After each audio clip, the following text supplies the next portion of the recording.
Hey folks, Speedway Tag here with another review of a game that I haven't seen too much on the internet yet.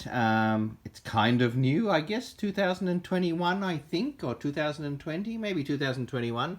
Regnum. I think it's a Polish game actually. And so before I show you how it works, it's a basic set collection game, but it's really good.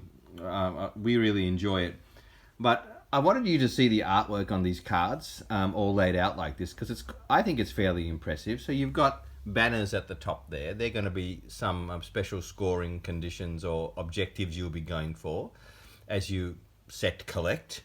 Each one of you will get a castle, because the theme here is you're trying to populate your castle with the most important people and things.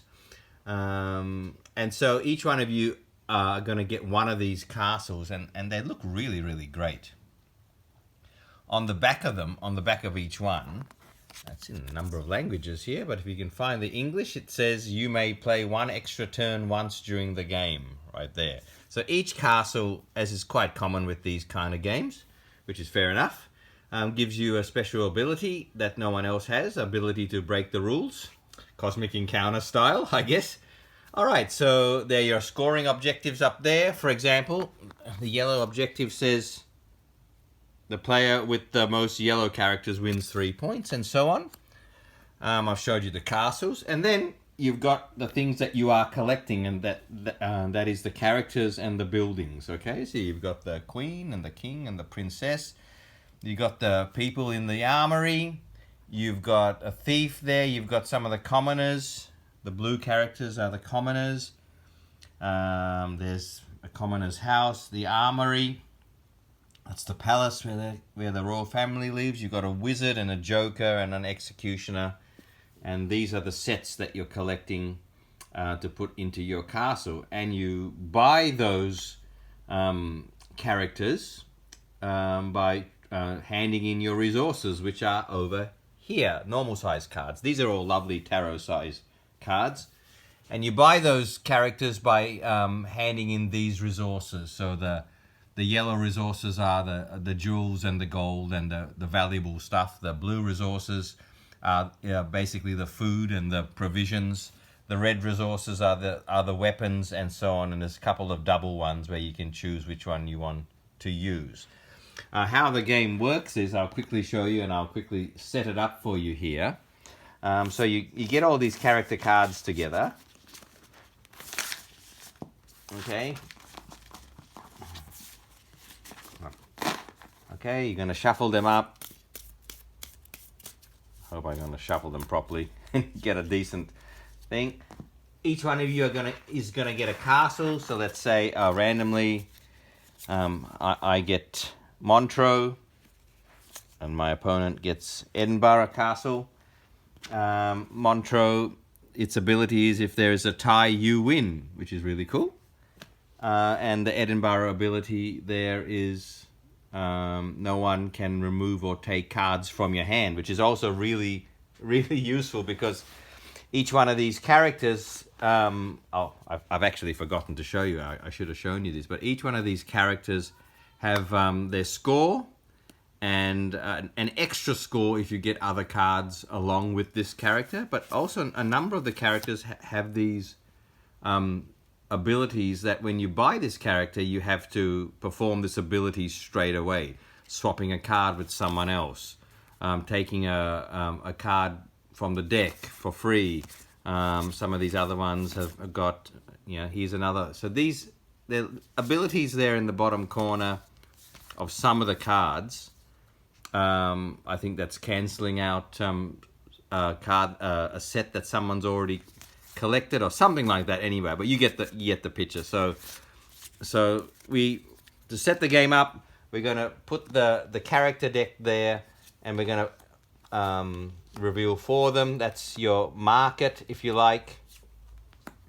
And then you're gonna take your banners here, and if you're playing 2 players, you have 3 banners. If you're playing 3 players, you have 4 banners, and so on. And so if we're playing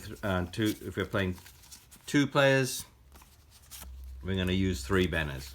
So the blue one, the yellow one, and the green one, and what they do at the end, how they score, is on the back here. The player with the fewest characters win 3 points. The player with the most yellow characters wins 3 points, and so on. Okay, they'll be at the top here, and everyone will know what they're going for there, because that's where you're going to get extra points at the end of the game. The character market is here. You've got your castle down here, each. And then we're going to make a deck out of all of these resources. So I'll just collect all of these up just very quickly. Okay, shuffle that up. And backs of the cards look really nice. It's very well done. In fact, the inside of the box I really like too, because they've made it look like one of those royal cushions or whatever you whatever you think. It's very nice. See, we shuffle these up. Each person's going to get 4 cards, and then this deck is going to sit there with a discard pile like that. Okay, so the way the game is played here, you do 2 basic things on your turn. You're going to draw either 2 cards from the blind from the top of the deck, or you can take the one showing on the top of the discard pile. Okay, and so you, like I said before, you will use, oh, that's an interesting set of cards I got all the ones that have 2 resources on them. But anyway, you'll be using these resources to purchase those characters, right? The other player at the moment has got, well, that wasn't a very good shuffle, was it? Every single card is a double. So I might do that again. Might do the shuffle again, just to get some different cards. Okay, let's get some different ones for once. Okay, so yeah, this looks better. No, we've got a lot of doubles again for some reason. Well, let's try it one more time, shall we? All right. Okay, I'm trying to get some just single colors. Like that. Much better. Okay, there we go. Much better. Okay. So, on your turn, you're going to draw either, as I said, 2 from the top of the deck blind, or you're going to take the one from there. And obviously, you're going to make those decisions based on what you're trying to get from the market here of the characters, okay? So for me to get that red character there, I'm going to have to hand in 2 identical red cards. If I'm going to get the executioner, I've got to hand in 2 identical cards of of whatever color you choose them to be. Same with this commoner, I have to hand in 2 identical blue cards, and for this soldier, just any 2 red cards. All right, and yeah, red, blue, yellow, they are the actual resources. So what I might do is here, look, I have got 2 identical blue cards. Okay, so I might hand them in. Oh, first of all, I have to decide to either take 2 from here or this one. I'll take these 2. Okay, so that's interesting. I've got 2 red cards.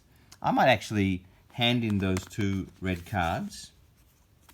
Okay, the 2 shields to get that soldier. Okay, so then I take the soldier and I place it here in front of me in my tableau, and he's going to contribute to the sets that I'm collecting. He's going to give me 1 point at the end of the game, but I have to do this now. Okay, and that ability on the back of the rule book tells me what that actually means, and that actually means take 1 card at random from another player's hand. So I might, with my eyes closed, grab one of these from the other player's hand. Now that that's done, he's going to sit here and contribute to the sets that I'm collecting.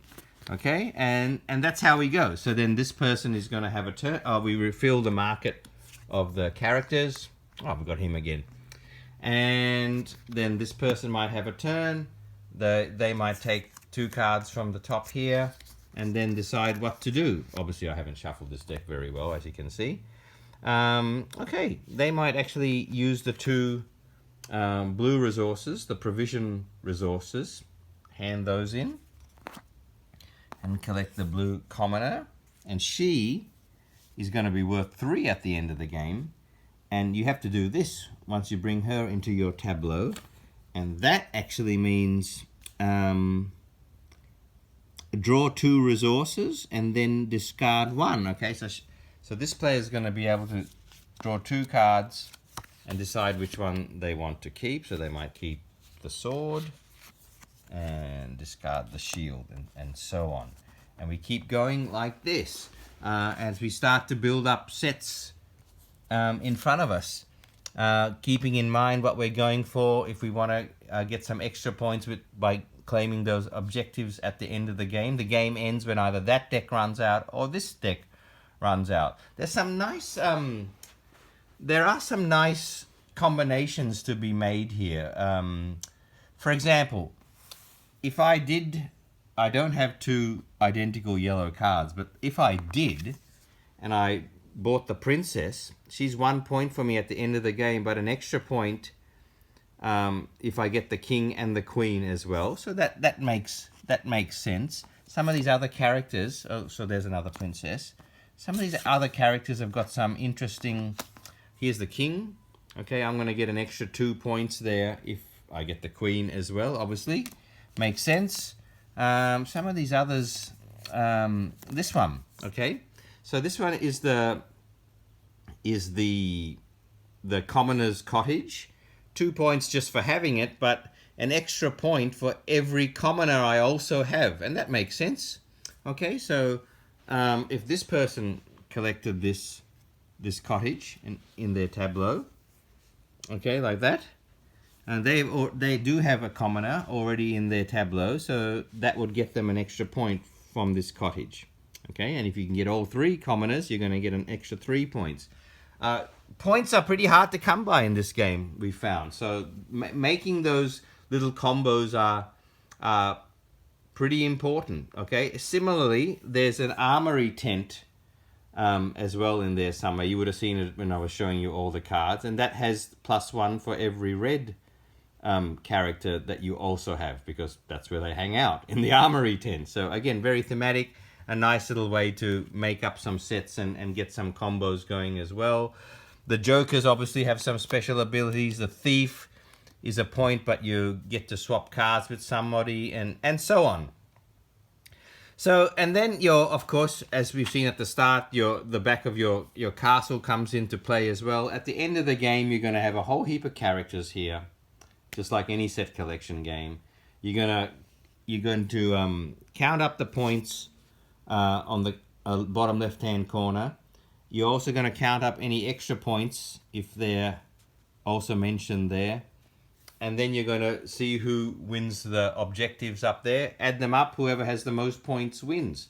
This is fairly standard set collection, but I like the combos that they've tried to make here. It feels like I've played games like this many times, but coupled with the artwork here and the nice sort of interconnectivity of the themes, I still like it. I've said before on this channel that I can never have too many set collection games. It's just something that I really like. I love the castles. There's a huge array of them to choose from as well, and they all do really different things to the game. That they're like your aliens in Cosmic Encounter. They really do break the rules pretty significantly, the castles. And so that can actually make you really concerned about what you do if you do somehow get wind of what someone else's castle is able to do. But that's how we go. We just keep filling that market. We keep drawing from this deck. When one of those 2 decks run out, it's over. So not much talk about Regnum. Okay, not much talk about this one. I'd like to see a little bit more talk about Regnum, because I think it's actually quite a solid, enjoyable game. So be interested to hear what you guys think as well. Hope you enjoyed that run through. See you later.